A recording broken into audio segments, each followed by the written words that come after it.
Hello everyone, this is Nisu. Welcome to my YouTube channel N N champion academy पर आपका बहुत बहुत स्वागत है।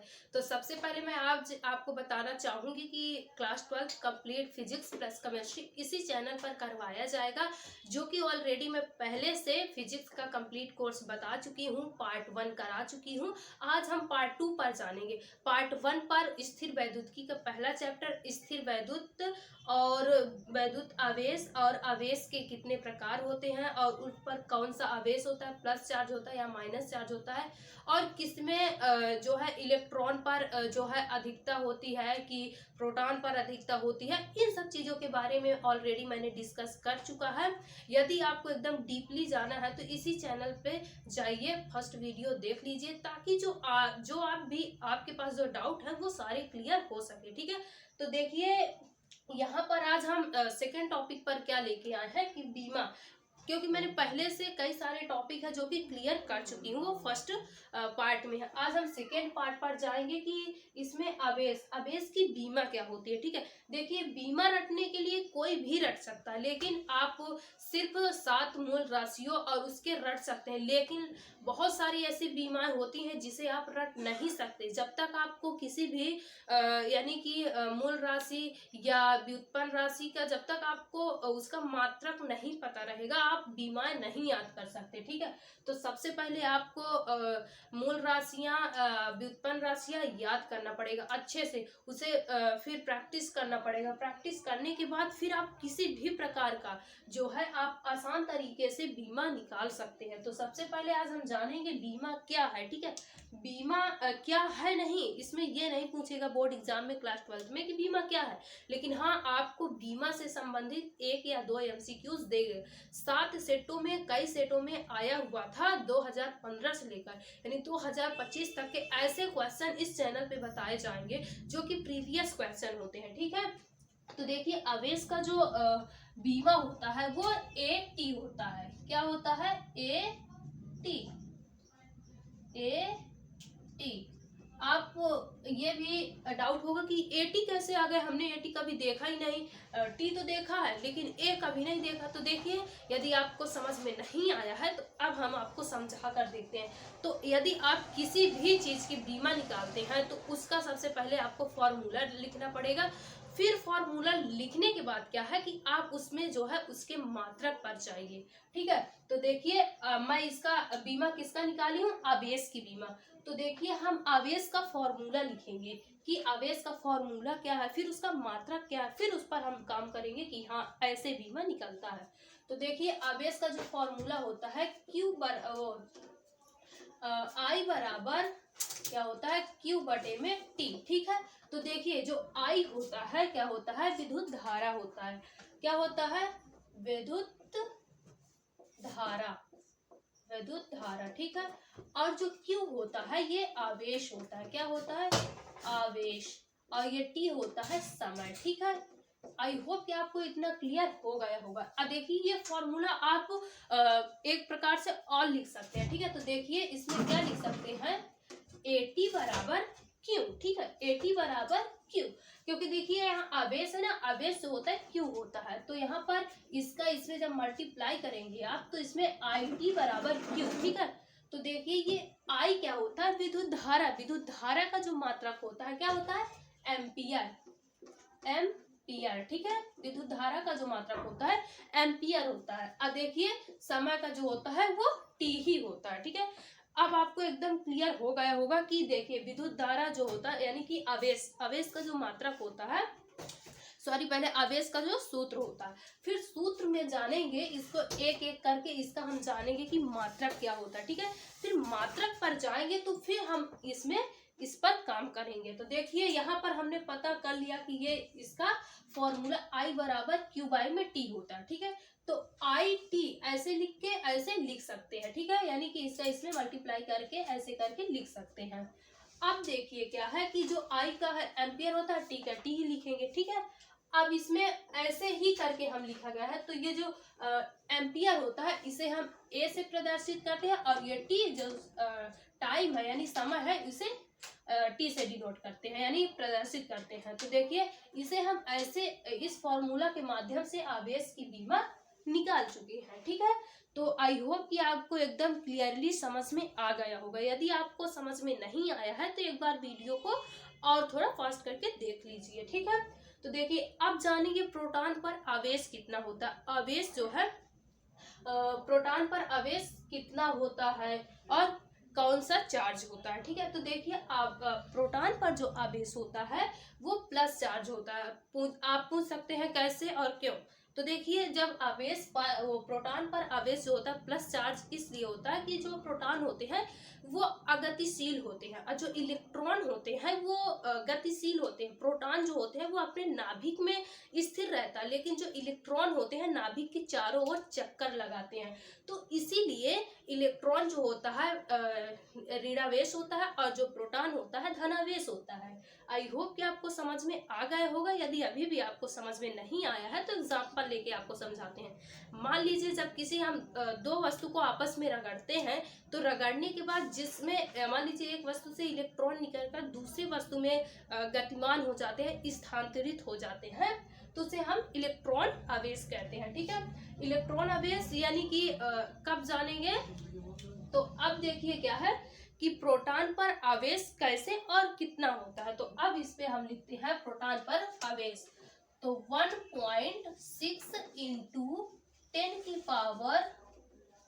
पावर -90 कूलम क्या होता है। 1.6 इंटू 10 की पावर -90 कूलम किसमें का होता है, ये प्लस में होता है क्योंकि प्रोटॉन प्लस में होता है। ठीक है, 1.6 इंटू 10 की पावर -90 कूलम। अब देखिए इलेक्ट्रॉन पर आवेश कितना होता है, कैसे होता है। ठीक है, देखिए जैसे कि अभी मैंने बता चुकी हूँ कि इसमें जो प्रोटॉन होता है वो प्लस में होता है और इलेक्ट्रॉन जो होता है वो माइनस में होता है। तो इसमें ये जो है इसका मान प्लस में आएगा और जब इसमें जाएंगे तो ये माइनस में आएगा। तो -1.6 इंटू 10 की पावर -90 कूलम। ठीक है, आई होप कि ये भी आपको एकदम क्लियरली समझ में आ गया होगा कि ये प्लस माइनस कैसे आता है और क्यों होता है। ठीक है, तो अब देखिए अब जानेंगे कि ये अल्फा कण पर आवेश कितना होता है। ठीक है, तो ये अल्फा कण पर जो आवेश होता है उसमें देखिए अल्फा कण में आवेश जो होता है सेम इसे आप लिख देंगे। देखिए 2 इंटू 1.6 इंटू 10 की पावर -90 कूलम। ठीक है, कूलम। या आप ऐसे न करके इसे हम पहले इरेज करते हैं फिर आपको दूसरा रूल बताते हैं, यानी कि दूसरे तरीके से आप कैसे यूज कर सकते हैं। तो देखिए 2 इंटू 1.6 इंटू 10 की पावर -90 कूलम।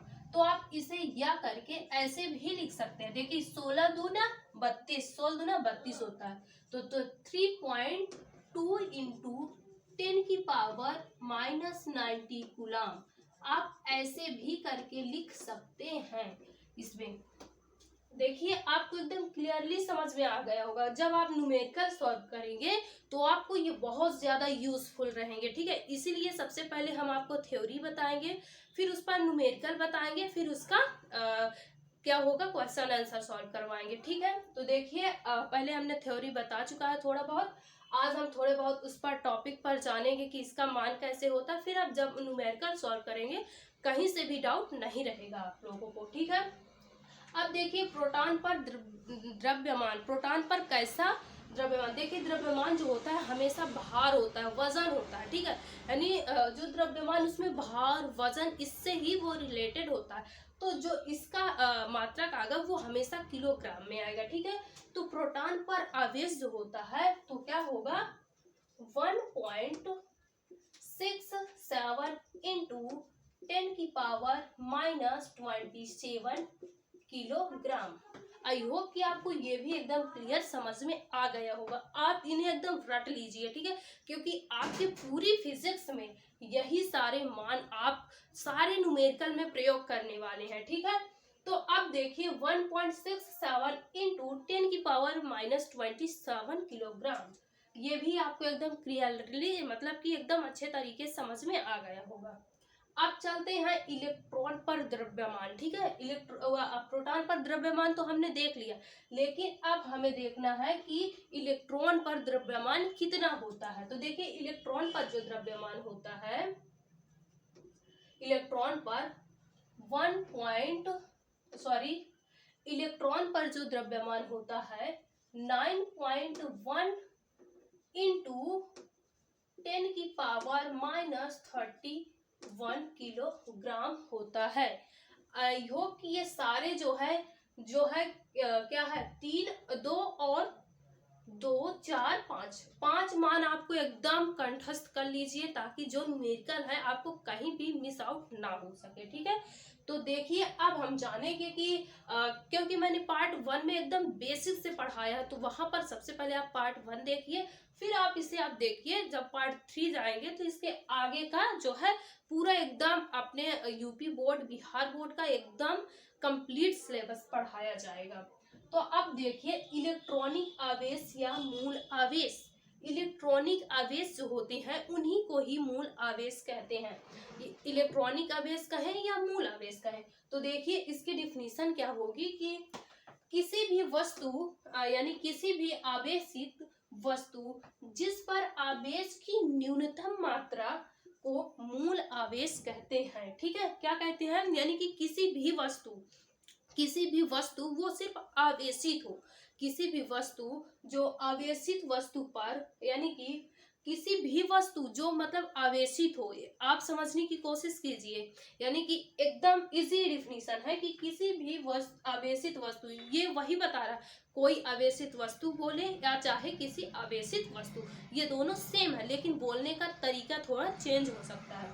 तो देखिए यहाँ पर आप अपने नोट्स में इस तरह लिखिए कि किसी भी आवेशित वस्तु पर जो आवेश की न्यूनतम, यानी न्यूनतम सबसे छोटा मात्रा को मूल आवेश कहते हैं। ठीक है, आई होप कि ये भी आपको एकदम क्लियरली समझ में आ गया होगा। अब चलते हैं 8 टॉपिक पर, यानी कि 8वें टॉपिक पर। देखिए 8वें टॉपिक में क्या बताया गया है कि वस्तु को आवेशित करने वाली विधियां, यानी वस्तु को आवेशित करने वाली विधियां, जो वस्तु आवेशित होती हैं उनकी कोई विधियां होगी। मान लीजिए ये 2 वस्तु हैं और ये एक वस्तु ये है, एक वस्तु ये है, ये अपने आप तो आवेशित हो नहीं जाएंगी जब तक हम किसी प्रकार का इसमें बल नहीं लगाएंगे, या किसी प्रकार से इस पे धक्का नहीं देंगे, या किसी प्रकार से हम इसमें चालन नहीं करेंगे, तो ये आवेशित नहीं हो सकती हैं। तो इसमें वही बताया गया है कि जो है कि वस्तु का आवेशित करने वाली विधियां, जो वस्तु को आवेशित करने वाली विधियां होती हैं वो मुख्य रूप से 3 प्रकार की होती हैं। पहला प्रकार क्या होता है कि घर्षण बल द्वारा, ठीक है, यानी घर्षण बल के द्वारा जो आवेशित होता है, और दूसरा क्या होता है चालन वस्तु द्वारा, ठीक है, चालन द्वारा जो घर्षण आवेशित उत्पन्न कर सकते हैं, वो 3 प्रकार से। पहला प्रकार क्या है कि घर्षण बल द्वारा आवेशित होती है, चालन बल द्वारा आवेशित होती है, और स्थिर या प्रेरक द्वारा। ये स्थिर बोलिए या प्रेरक, ये दोनों एक ही है, लेकिन दोनों अर्थ लाने का मेरा मतलब यही था, दोनों शब्द लाने का मतलब कि आपके बोर्ड एग्जाम में या तो ये शब्द दे दिया जाएगा या तो ये शब्द दे दिया जाएगा, तो आपको वहां पर डाउट ना हो, इसलिए मैंने ये दोनों शब्द को आपके सामने लाई हूँ। ठीक है, तो देखिए ये 3 प्रकार के होते हैं, जैसे कि मैंने बता चुकी हूँ। अब देखिए कि यहाँ पर क्या है, आप नोट करके लिख लीजिए। यहाँ पर जैसे कि आपको दिख रहा होगा, नोट करके। इसका क्या है कि यदि किसी चालक तार में या किसी भी वस्तु में जिस पर कि चालक हो, यानी कि वो उसका जो इलेक्ट्रॉन है गतिशील हो, यदि किसी चालक में 1 सेकेंड में 1 एम्पियर की धारा प्रवाहित की जाए, तो उसकी जो मात्रा होगी, यानी आवेशित मात्रा, वो 1 कूलाम होगी। ठीक है, देखिए जैसे कि मैंने बताया है, बताने के बाद एक साइड में हो जाऊंगी, तो आप स्क्रीनशॉट ले लीजिएगा और अपनी नोट्स तैयार कीजिएगा। ठीक है, तो देखिए आप स्क्रीनशॉट ले सकते हैं।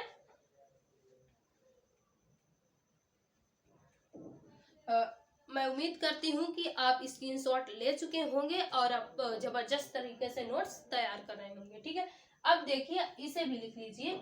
यदि किसी चालक में 1 सेकेंड में 1 एम्पियर की धारा प्रवाहित की जाए, तो चालक पर जो आवेश की मात्रा होगी वो 1 कूलाम होगी। तो मिलते हैं आपको नेक्स्ट वीडियो पर। So thank you, all the best. देखिए, यदि इस चैनल पर नए हैं तो सबसे पहले सब्सक्राइब कर दीजिए, शेयर कर दीजिए, मतलब इस चैनल पर नए हैं तो सबसे पहले शेयर कर दीजिए, सब्सक्राइब कर दीजिए, ताकि जो आने वाले नोटिफिकेशन है आप तक मिस ना हो सके। तो मैं आपसे यही उम्मीद करना चाहूंगी, लाइक जरूर कर दीजिएगा।